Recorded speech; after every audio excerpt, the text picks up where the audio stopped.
Pastor, Ah, a gente está vendo os índices de divórcio aumentando no mundo, mas infelizmente não está diferente na igreja. O que está faltando? voltando à aliança com Deus, né? Porque o que segura casamento não é a aliança entre duas pessoas, né? Eu não tô casado com a minha mulher por causa da aliança que eu tenho com ela. Eu já tinha chutado balde há muito tempo, né? Até porque eu não estou casado com a mulher que eu casei, né? Eu É. estou casado há 30 anos. Eu já devo estar na sexta Marcela, Legal. né? Não é a mesma mulher, Não mesmo. né? Eu até brinco, porque eu casei com ela com o Mariquinha em 38 e ela veste 38 até hoje. Ela casou comigo com o Mariquinha em 38, hoje eu vejo 44. O dela mudou mais ainda. Mas a gente não vive com a mesma pessoa que a gente casa, né? Eu casei com uma Marcela que não conhecia um monte de coisa, eu casei com uma Marcela que não era cristã, eu casei com uma Marcela que ainda estava se formando em advocacia, que hoje não é mais advogada. A Marcela casou com um empresário, hoje ela com um vendedor de loja, que depois era gerente, virou empresário e hoje é um pastor. Eu não sou mais a mesma pessoa que ela casou.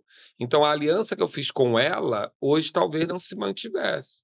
O que me mantém com Marcela hoje, quando tudo está bem, é o meu amor por ela. Mas quando tudo está mal, é a minha aliança com Deus.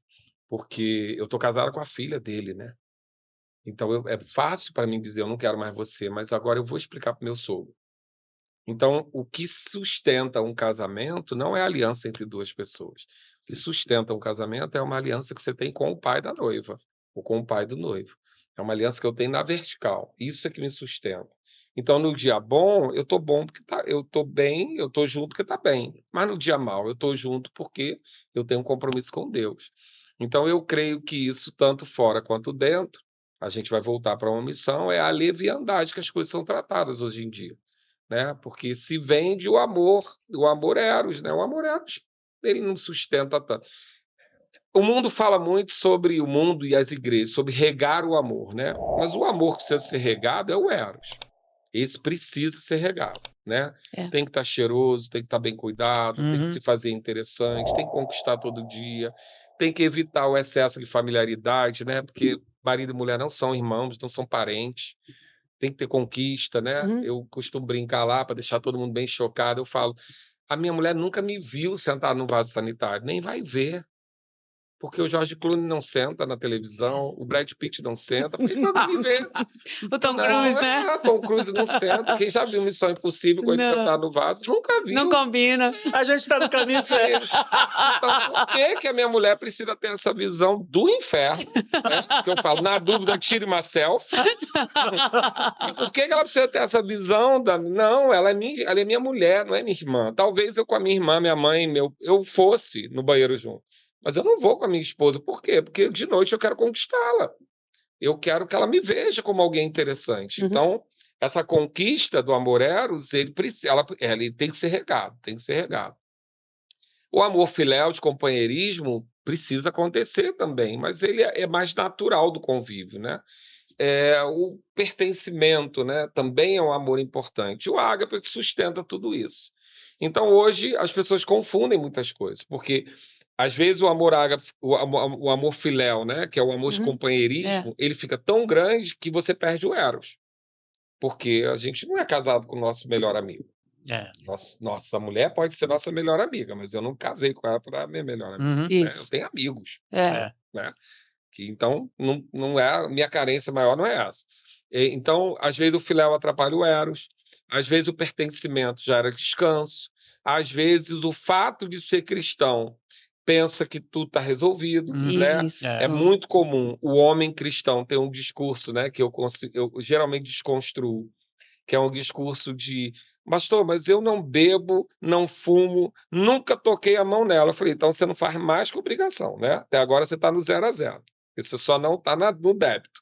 Mas ela não casou para viver no débito, ela casou para crescer. É. Então eu preciso ser mais do que isso. E às vezes a mulher também. Meu marido é cristão, etc. E geralmente, né, se fala muito sobre a questão sexual. A gente entende que para a Uhum. mulher não é igual para o homem, Uhum. né? A mulher, naturalmente falando, tem 7 dias por mês, de 6 a 7 dias por mês de libido, né, constante. O homem tem 30, né? Um homem numa condição saudável, né? Homem sem dinheiro não tem, não. O homem, quando está endividado, a libido vai embora. Homem, às vezes, enterra a mãe e quer sexo, às vezes acontece tudo e quer sexo, mas sem dinheiro o homem não quer sexo. Porque quando acaba a condição dele de provedor, ele fica abalado mesmo, que é da natureza dele prover, né? Mas voltando a essa questão, dentro da igreja tem alguns romantismos que atrapalham muito o casamento, né? Uma mulher que vive enfiada na igreja, que acha que tudo é na igreja, e não entende que da questão sexual tem a parte do que eu quero e a parte do que eu sirvo, né? Eu costumo dizer, quem é mais carnal? Um homem que quer sexo 30 dias ou uma mulher que nega 23? Porque tem o sexo, ele pode servir também, né? Coríntios fala sobre o seu corpo não Isso. ser meu. Uhum. Mas está para os dois lados, né? É. Porque se o meu corpo também pertence à minha mulher, eu também tenho que dormir o dia que ela não quer, né? Agora, se o corpo dela me pertence, ela também pode me ceder o sexo quando, talvez, num dia, e ninguém vai deixar isso para pensar em violência. Isso. Sim. Mas a gente está falando de um esforço para que aquele desejo não espontâneo possa ser cultivado, porque a gente sabe que se ficar esfregando pauzinho, vem uma faísquinha, né? É. Uhum. Então, nesse sentido, eu acho que às vezes a igreja romantiza e faz com que o casamento fique vulnerável. O homem muito bonzinho, né? O homem muito cooperador que esquece o papel de homem protetor. Ele é tão bonzinho, ele é tão religioso, ele é tão espiritual, ele está sempre servindo na igreja, mas não faz o papel de homem de proteger. Perdeu a figura do homem. Perdeu a figura da proteção, virou o amigo bonzinho. Também tem aquela história, pastor, de que as pessoas falam, já que estamos casados até que a morte nos separe, nós somos cristãos e não vamos nos separar mesmo. Vamos vivendo, deixa a vida levar, a vida leva eu. Não acontece. Vamos viver qualquer casamento. Não acontece. Então, e aí, geralmente, quando vai chegar num ponto de vulnerabilidade, que o diabo vai fazer a festa. Então, isso é uma coisa que a gente tem que cuidar de todos os lados. Por isso, esses aspectos, eu falo muito sobre isso, foi até o que eu separei aqui, esses aspectos do que a gente precisa ter de expectativa, né? Conhecer a expectativa do outro. Deus fez o homem e a mulher diferentes, graças a Deus, né? Dentro dele, em espírito, ele criou o Adão, a humanidade, mas a Bíblia diz que macho e fêmea ele separou, ainda em espírito.